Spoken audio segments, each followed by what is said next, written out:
ever had a conversation that just felt off? Maybe someone cut you off, or nobody seemed to know when to speak, or there was this awkward silence that nobody filled. Most of the time, we don't think about how conversations work, because they just do. But what if we studied them? What if we treated talk itself as data?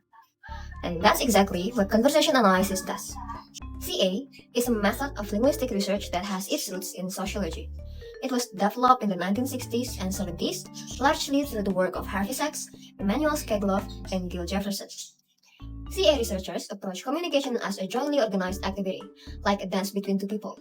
Both participants are actively working to make the conversation happen, and both are responsible for how it unfolds.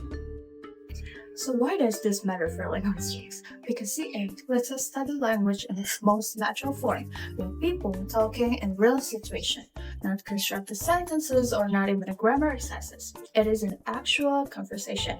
CA is valuable because it reveals things we can't see just by looking at words on a page. It shows us how meaning is built turn by turn. It explains why a single word like well or oh can completely change the direction of an interaction. In sociolinguistics, specifically CA, helps researchers identify how social identity, power, and relationships are actually constructed through everyday talk. Now, how do researchers actually do their work? It starts with naturally occurring talk. CA doesn't use invented examples or responses to questionnaires. The data has to be real, conversations that will have happened whether or not the researcher was present. This could be everyday phone calls, workplace meetings, medical consultations, or even courtroom exchanges. These conversations are audio or video recorded, and then transcribed in detail using a specialized system developed by Gil Jefferson. This is not a normal transcript. It captures pauses, overlapping speech, stress, intonation, in-breath, laughter running through words. Every paralinguistic detail is documented because in CA, all of it counts as data. Once the transcript is ready, researchers look for patterns, recurring structures in how people manage turns, openings, closings, disagreements, and so on.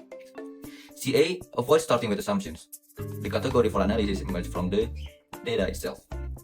In this video, we'll walk through 4 key findings from CA researchers, starting with preferred and dispreferred responses. In conversation analysis, many utterances are organized into adjacency pairs, which are pairs of related utterances produced in sequence. For example, questions and answers, invitations and responses, or requests and replies. The first utterance is called the first pair part, while the response that follows is known as the second pair part. A single first pair can lead to several possible responses.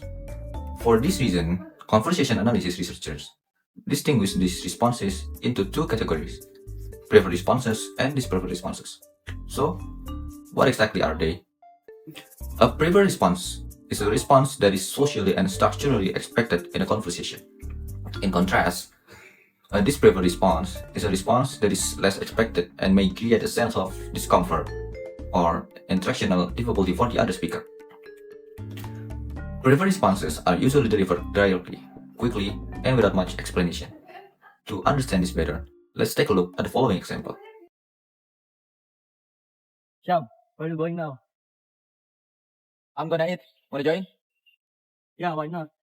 From this example, when someone asks a yes or no questions and receives a positive response such as yes or sure, the response is considered a preferred response because it is the type of response that is socially expected by the invitation. In contrast, these preferred responses tend to be marked by pauses, the use of discourse markers such as well or and the inclusion of reasons or explanations that help soften the response. Speakers may also use paralinguistic signals such as sigh or word repetition to express hesitation or reluctance as shown in the following example. Sham, let's go to Saliana Walkop. It's closer. Well, I mean, we always go there, though, don't we? I was hoping something different tonight. Although the second participant doesn't express disagreement directly, the use of the word well and the reason he provides suggests that he is managing his disagreement indirectly rather than expressing it outright. Therefore, his response can be categorized as a dispreferred response. This is why these features are important to conversation analysis researchers. They help reveal how participants manage potential problems or tensions during interaction.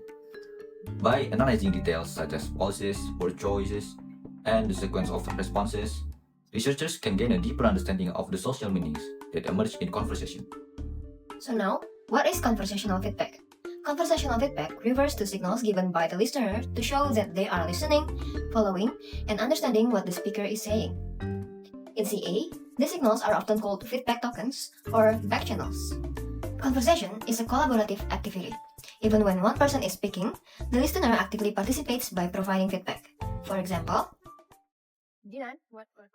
You know what? Yesterday, I went to Taylor Swift's concert and she looked amazing. Really? Yeah. You're going to her concert? Yes, I love her Oh my performance god, so oh my much god. yesterday. I want to go to her concert. In this example, B's responses really and wow are examples of verbal feedback. B is not trying to take over the conversation. Instead, these responses show interest and encourage A to continue speaking. Feedback can also be nonverbal. For example, I actually have something to tell you, but it's a secret. Yesterday, I saw Raditya and Salsa going out together, and it's only the two of them. It's crazy, right? here, B's listening acts as feedback. Even without speaking, B shows that they are listening and following the conversation. Why is conversational feedback important? First, it helps speakers know that listeners are paying attention. During a phone call, for example, listeners often say uh-huh or yeah because visual signals such as nodding cannot be seen. Second, feedback helps maintain the flow of interaction. Speakers often expect some reaction from listeners while talking. This becomes clear when feedback is missing. For example, hey, I have good news. I finally got the scholarship I applied for. Hello? Did you hear me? In conversation analysis, this silence can be treated as a notable absence. Because feedback is expected, the lack of feedback may suggest confusion, disagreement, distraction, or another interactional problem. Conversational feedback can also differ across cultures. In Japan, listeners often provide feedback very frequently, even while the speaker is still talking. This practice is known as aizuchi and is considered polite and supportive.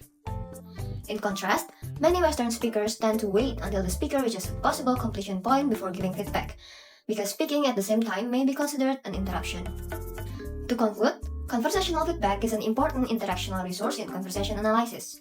Through verbal responses, nonverbal signals, and even digital reactions, listeners demonstrate hearership and help conversation proceed smoothly. So, we've talked about turn taking and feedback. Now, what happens when two people speak at the same time? CA's baseline is actually simple. In ordinary conversation, one person speaks at a time. Speakers are actually really skilled at sensing when a turn is going to an ending by reading grammar, intonation, and body language to find what CA calls the transition relevance place, or TRP. That's the natural point when one turn ends and the next can begin. But people don't always wait for it. When speech overlaps, CA always asks one question. Is it disruptive or collaborative? Because those are very different things. A disruptive interruption is when someone cuts in before the TRP and takes the floor. Here's the real example. At student group discussions, student A is explaining their idea for a project, and then student B cuts them off before they finish. Okay guys, I think I have this one idea for our final project. What if we make like a short movie that is critical A short or movie? entertaining? I don't think that's an effective way to do because we have to do a lot. It will take so much time to do this because it will be more effective if we do an essay. Student A had signaled from the start that they had 2 points to make. They weren't done, but student B jumped in before the turn was complete, not at TRP, and pushed their own agenda without giving the floor back. The result? Student A goes quiet and physically withdraws. But overlapping talk isn't always destructive. Sometimes it signals the opposite, like enthusiasm, solidarity, or co-constructions.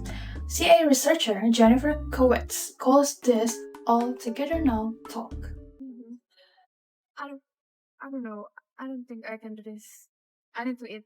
Do you have any food recommendation? Have you tried the canteen near the building? Where? Yeah, I've tried it, and the Santa Chan there Ah. is so good. Yes. Isn't that right? Recommendation would be good. They have the best satay chan here. Yeah, you should Let's try go. it. You should try. You should try. Let's go. Nobody takes the floor at that example. Every overlap builds on what the previous person said. The energy is high, everyone's laughing, nobody withdraws. That's the difference. Same feature, overlapping speech, but it is completely different inference.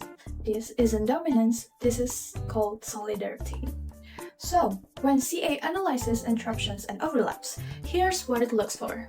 First one, is the overlap at a TRP or does it cut mid-term? 2. Does the speaker takes the floor or support it? 3. What do paralinguistic signals say? Laughter, stress, silence, or withdrawal? And 4. What inference does it generate? Dominance or solidarity? Those 4 questions are the actual steps a CA researcher works through a real data. Now I will explain an important principle in conversation analysis or CA called keeping just to the text. Keeping just to the text means that analysts should only use evidence that is available in the conversation itself when interpreting in interaction. In conversation analysis, researchers focus on what participants actually say and how they respond to each other. They do not rely on outside information such as field notes, interviews, participant reflections, personal assumptions, or background knowledge about the speakers. Another important point is that analysts should not begin their analysis with preconceived ideas about what might be important. For example, they should not assume that gender, power, status, or culture are relevant factors in the interaction. These categories are only relevant if the participants themselves make them relevant through their talk. In other words, the categories used in the analysis should arise from the data itself, not from the analyst's assumptions. To understand this principle more clearly, let's look at a simple example. I think I have something to do. If we analyze this conversation using the principle of keeping to the text, we should only focus on what is actually said. From the conversation, we can observe that Asyam invites Radit to join him for a meal. We can also see that Radit does not directly accept the invitation. Instead, begins with and then says, I think I have something to do. Based on the evidence in the conversation, we can say that Radit's response suggests a possible refusal of the invitation. However, we cannot conclude that Radit is like Asyam, is lying, is angry, or does not want to spend time with him. Those interpretations would be assumptions rather than evidence. This example shows the essence of keeping just to the text. To conclude, keeping just to the text is a fundamental principle in conversation analysis. It requires researchers to analyze conversations using only observable evidence from the interaction itself and to avoid assumptions based on external information or personal beliefs. By doing so, the analysis becomes more objective, systematic, and reliable. So, to bring it all together, conversation analysis is a research method that treats talk as action and studies naturally occurring conversation using detailed transcription and data. We've seen how CA research reveals the structure beneath everyday talk, through prefer and disprefer responses, through conversational feedback, through the distinction between destructive and collaborative overlaps, and through its commitment to working from the data itself. Next time you're in a conversation, notice the well before someone says no.